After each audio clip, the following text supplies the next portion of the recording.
Famous YouTuber जब प्रेमानंद जी से मिलने गए तो उन्होंने उनका हाल चाल पूछा। भक्त बहुत ही ज्यादा भावुक हो गए यह वक्तव्य सुनकर। जब एलिस यादव ने उनसे पूछा कि और तबीयत कैसी है, तो उन्होंने कहा अब ठीक क्या होना है, अब तो जाना है। ये शब्द कितने श्रद्धालुओं का दिल चीर के रख देगा, ये नहीं जान सकता कोई। प्रेमानंद महाराज जी आज के कलयुग में एक ईश्वर के द्वारा गिफ्ट, एक उपहार है, जो कि अब उनके जैसा कोई भी नहीं आ सकता। उनका कहना है कि ये प्रेमानंद तो चला जाएगा, लेकिन राधा नाम हमेशा रहेगा। कितने फेमस क्रिकेटर, कितने एक्टर, कितनी आम जनता वहां पहुंचती है और उनसे अपने मन की सारी बातें करती है और उनसे सीखने को बहुत कुछ मिलता है।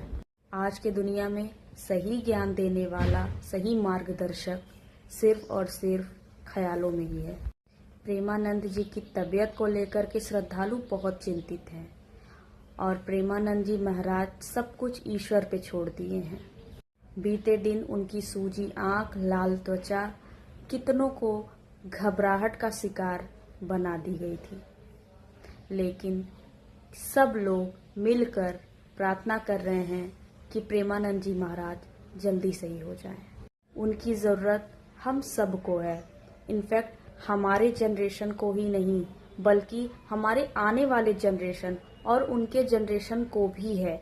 उनकी दी हुई उपदेश हमेशा सदियों सदियों तक चलेगी, क्योंकि बहुत ही ज्यादा वो प्रेम की भाषा, प्रेम का संदेश देते हैं। वो हमेशा एक चीज बोलते हैं, प्रेम से बड़ी कोई साधना नहीं और राधा नाम से बड़ा कोई दान नहीं। उनका प्रसिद्ध मोटो ये है कि अपने आप को ईश्वर के प्रति समर्पित कर दो। अपने लिए ही जीना सिर्फ जीना नहीं होता। जी हाँ, हम उस व्यक्ति की बात कर रहे हैं जिन्होंने प्रेम और साधना को ही अपना जीवन बना लिया।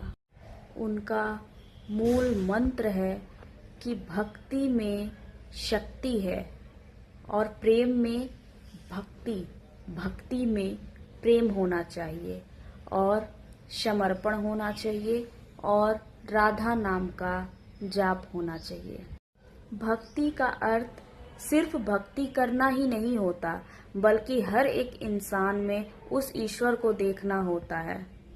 प्रेमानंद महाराज जी बहुत ही साधारण जीवन जीते हैं और बहुत ही कम बोलते हैं, लेकिन जब वो बोलते हैं तो उनके शब्द, उनकी वाणी दिल को छू जाती है। उनकी आंखें करुणामयी हैं। उनकी बातों से ऐसा लगता है कि साक्षात ईश्वर ही आपको आपके समस्या का समाधान बता रहे हैं। वो कहते हैं कि भक्ति करने वाला कभी अकेला नहीं होता, राधा रानी हमेशा उसके साथ होती हैं।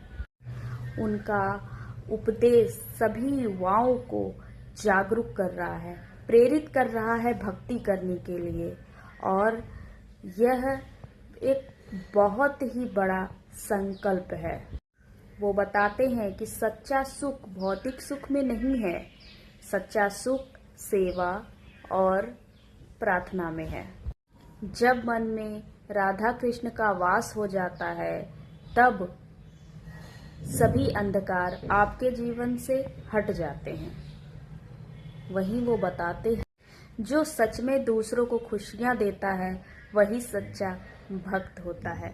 और अंत में मैं आपको यही बताऊंगी, हम सभी को प्रेमानंद जी महाराज के रास्तों पे चलना चाहिए और अपने जीवन में प्रेम, राधा नाम जप और क्षमा और उदारता हमेशा रखना चाहिए।